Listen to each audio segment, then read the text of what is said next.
we'll now close the hearing with questions from our host, Congressman Armstrong. I told the chairman that you all can get a hold of me at any time, so I feel like it is really important that you get to tell your story to other members of Congress. But I want to start with, the reason I don't write questions is because and the reason I like going last is because things come up that are, I think, really important. And I think the easiest way to start this is with the Attorney General and the Cass County Sheriff and talking about the issue that happened in Western Cass County. How would that have been handled when you were the U.S. Attorney? If local law enforcement has illegal immigrants in a house in Western Cass County. And by the way, just before this, I want to preface this because I agree with you all very much so, that the boots on the ground are as frustrated as anybody else. The policy is not being written in the U.S. Attorney's Office in North Dakota, and we'll get back to BIA here in a second because I think that's important. These are leadership decisions that are causing as many frustrations with federal law enforcement as they are with state law enforcement. So to anybody watching this or understanding this we need to give them the tools they have to do their job, and they know how to do it because they've done it before. But you and I both practiced in federal court at a different time and under different policies and administration. And how would that have been handled? Do you think it would have waited 5 days to get a phone call back? Mr. Chairman, Representative Armstrong, I mean, of course not. They would have been detained immediately. And the day that this happened, Sheriff Johnner and I were on the phone discussing the matter, and to leave people with their hands up, not knowing what's to take place next, and to understand that the vulnerability is there. To the other question, you don't know you know that they're there illegally, or you suspect that. You know that you don't know what their records are. You don't know what brought them here, what their intentions are, what they're up to. And there's not anything that you can do. Our BCI agents don't have the ability to swoop in and make that arrest. They're not able to do that lawfully in that instance. And so you're left, and yet it shouldn't surprise us. An administration that is open the border has opened the interior. And so, no, we would have done. There would have been federal involvement immediately. There would have been an on-the-ground investigation at that point, assisting, working with local law enforcement. And if there were, they would have slapped detainers on them and moved forward with it. They would have been detained, and it would have been determined before they were ever released. And that's my second question, because I think this is really important, because this shows you where the policy is the problem. When you were practicing U.S. Attorney either in your first time or your second time, if an illegal reentry of a previously deported alien has a detention hearing within 48 hours, what percentage of those people were being released prior to either deportation or criminal trial when you were the U.S. Attorney? Being released? Being released after they were pretrial detention for it being illegal reentry. Well, I wouldn't be able to give you a percentage. It just wasn't the policy. I can tell you 100% of my clients were detained prior till trial, and that is just simply not as what is happening now. We weren't targeting you. No, I think it was a matter. It was a standard policy, and that is a very different thing.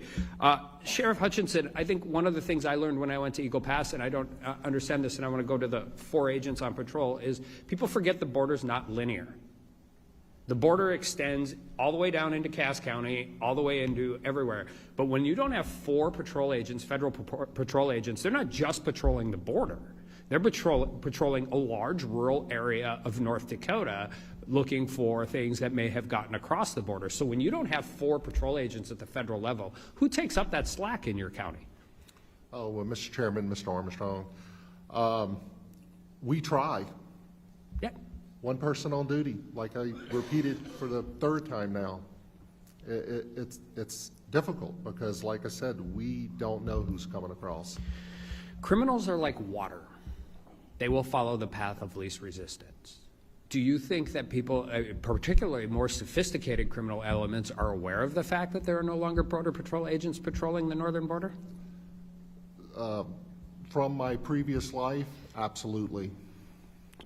And I do, and I want to go to Ms. Davis, because I think people, it's not like we're asking for something new. They took away something that was essential to these communities. And I think for a lot of people who represent different areas of Congress, or different areas of the country, they don't understand what it means when you lose one restaurant in Walhalla, or when you lose 2 hours of business at a co-op, or what that does to the fabric of the community. And you're on the front line, of this. People are angry. People are really, really frustrated, and not just in the illegal activity, but in the lack of any kind of care at all for what our communities need to survive and what has been taken away from us in economic activity because of bad policies. So, I mean, this is more than like a one business closing. This is something that affects the entire community, the entire economy, and in the entire chain of commerce. And so, I mean, just what is the frustration level of your communities going through all of this at the same time where they can watch what's happening at our southern border and just look at this and say, I might lose my business because we can't have the normal chain of commerce that we used to have? I would say, Mr. Armstrong and Mr. Chairperson, Chairman, the level of frustration in our community is pretty high. I mean, we aren't able to go see family members. What should be a quick trip then takes hours. It's 2 hours from Walhalla to Grand Forks. So say if I was to come grocery shop in Grand Forks, that's 2 hours down here and then 2 hours back. Our grocery store is super small. It's limited. I love the resource it provides, but it's not always the one-stop shop. And then that trickles down because our community then has the leakage. So we rely on the Canadians to fill in for the leakage of funds from the community. The prom committee, they were shuffling around trying to find where to host the dance or the meal prior to the dance. Like, kids were having to go to other communities further away to have their dinner for prom, to take their date or what have you. And it shouldn't be that way. It wasn't that way to start with, and it shouldn't be that way now. I think that's like the entire fabric of the community changes. And these are some of the greatest small towns. And when I mean small towns, I mean small towns in the whole country. And by real policy decisions that have affected how we conduct legal commerce on the border at the same time where we just allow the open flow of illegal commerce on the border is really, really, truly affecting everybody in the ag community, everybody in the small community, every small sheriff's department on the northern border who is diverting resources to do a job the federal government is supposed to do.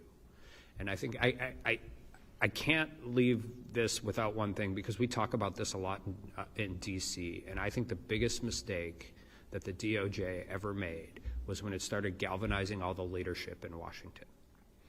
And this goes to the BIA conversation and all of that. And from somebody who is on the ground and who's done this job at a law enforcement level, we have to get back to letting our district offices and our law enforcement members, whether it's Border Patrol, whether it's FBI, whether it's BIA, to actually have the tools and resources they need to do the job out here. Because I don't care who the U.S. attorney is, if it's appointed by a Democratic president or a Republican president or anybody. They understand the law enforcement reality on the ground out here in a significantly more important and better way than anybody in D.C. or Virginia. And we have to figure out how to give them the autonomy to do their job, because I believe this. I believe the people who are on the ground, federal offices and federal prosecutors out here, if they were allowed to do their job, you would be in a lot better situation sitting there than if decisions are being made in Washington, D.C. And then I just want to end, because I always find this funny and coincidental. This morning, the U.S. Border Patrol issued a statement, and I don't know if it had anything at all to do with this hearing or if it just really happened. But if you want to know how fine a point this is, and I'm going to read it and then introduce it into the record. U.S. Border Patrol agents assigned to the Grand Forks Sector's Pembina Station, along with a USBP K-9, responded to illegal activity at the border and discovered 3 backpacks filled with firearms. In the early morning hours on May 15th, agents responded to a report of suspicious activity west of the Nietzsche, North Dakota port of entry. Upon arrival, they observed 2 individuals absconding from the area into Canada.